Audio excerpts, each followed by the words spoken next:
Travis Payne Goodsoe.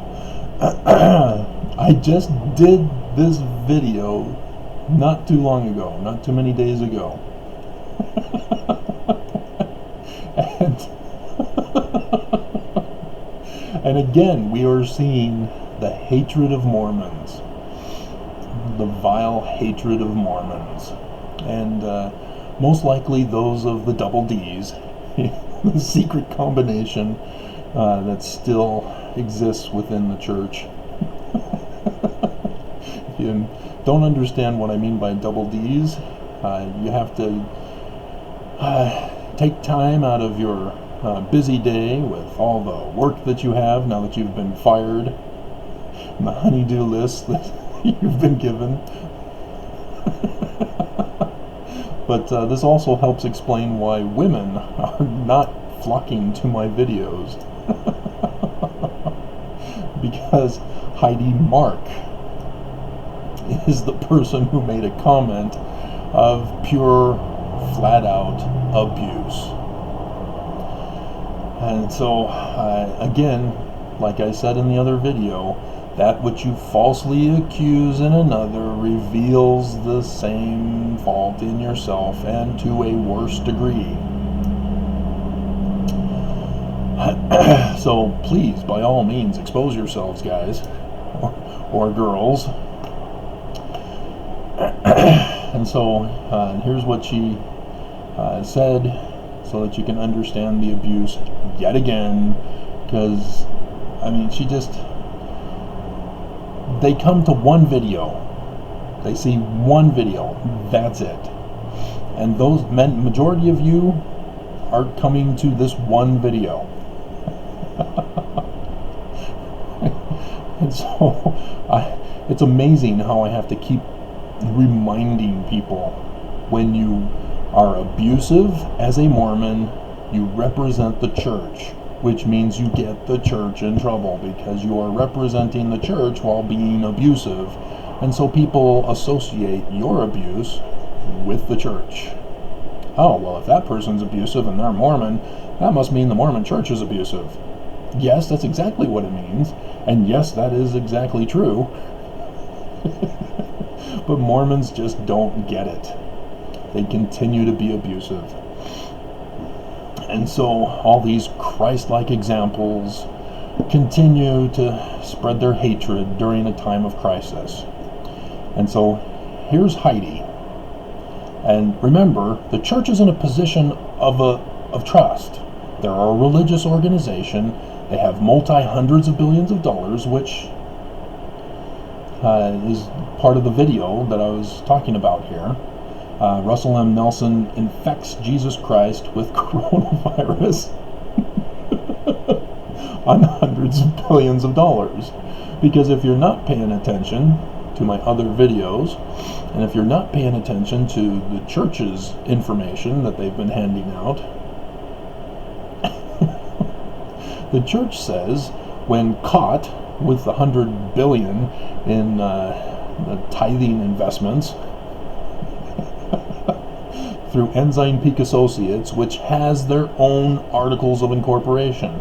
Now, I know this is difficult for Mormons who don't own companies, because you're clueless as to how to do it, and you have to file an article of incorporation with the state that you're doing business in, and you have to be approved, and you have to go through all the red tape and such forth and forever.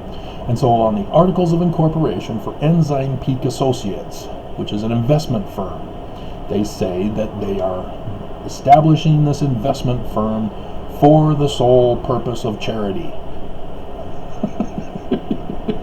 And they got caught.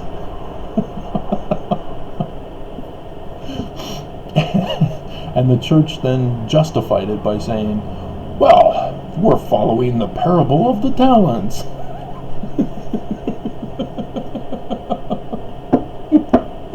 And of course, if you've never read the parable of talents, you're like, okay, I guess they're following the Bible, so that's good. The parable of the talents is that the Lord in the parable, which is master, gives his servants a certain number of talents, which is a large sum of money for back then. Billions, we'll say. Although I think they're maybe 100,000 or something equivalents. I don't know exactly. But the two with the most amount of talents, they run off into the city and begin to immediately invest in a business corporation that establishes a greater return on their investment. And the one who just had one talent chose to hoard it and bury it in the ground, and so the Lord comes back, and the first two who got more for their investments, hey, great, you gave me extra money than I gave you originally. Come on into exaltation and eternal life. And the one who hoarded it and didn't invest it in the town, the Lord cast him out into outer darkness. Murdered him. And took the talent and gave it to one of the other guys.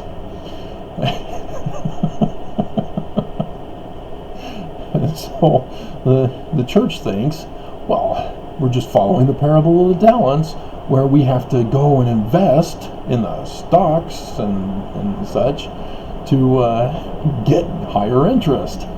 And then we're going to give the money back to Jesus at the second coming.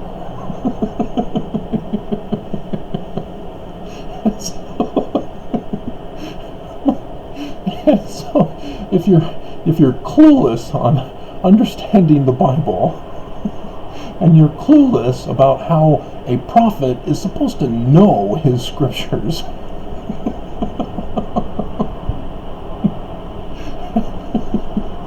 you're gonna miss the whole point of my video there. Russell M. Nelson infects Jesus Christ at the second coming with coronavirus, the virus that's going around right now, on the hundreds of billions that they are giving to Jesus Christ at the second coming. They infected. If I have to explain it, it's not funny. So this is what Heidi says. You need more gratitude. Do I? Do I really? Get outside of yourself. Oh, okay. Do I kill myself to do that? And go and help someone else in need during this difficult time. She's condemning me. What has she been doing? I don't see her talking about what she's doing. She is complaining about me not going out and doing something. You see the hypocrisy, Heidi?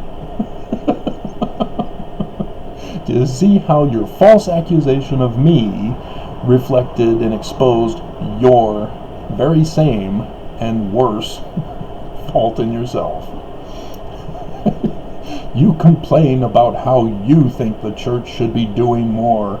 Not should, they must. They filed the Articles of Incorporation to declare themselves a religious charity. They are required by law to give charity. And charitable organizations are required to give 95%. The additional 5% is to cover the labor costs for those involved. But everything else has to be involved in charity. And that can be paying for deliveries and the production of food or whatever is involved with the charity. And the church has chosen to do food mostly, and then clothing with the Deseret Industries, but so this is what she's not understanding, and then therefore exposed herself as being guilty of what she's accusing me of falsely.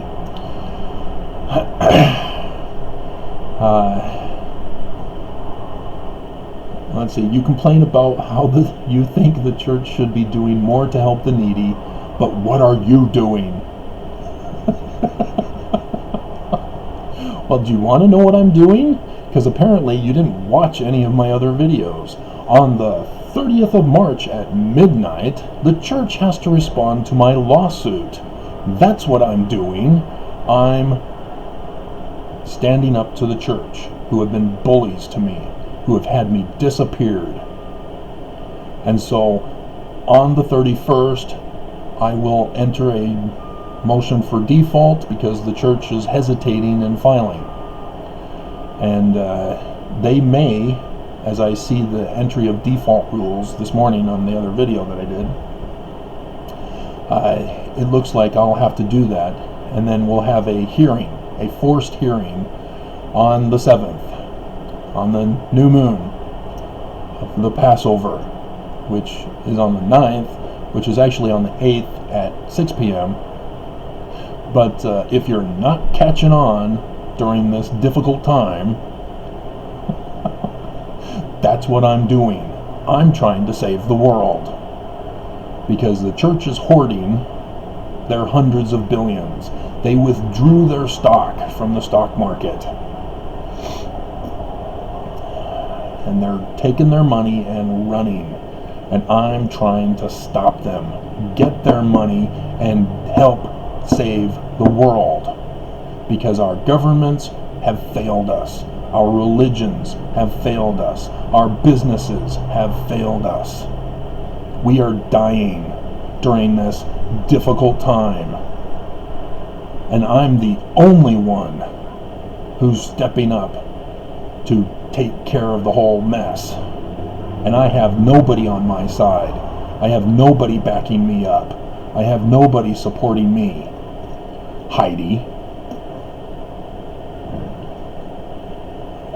So, again, you've got to be very, very careful with hasty generalizations and hasty accusations, because you're just exposing yourself.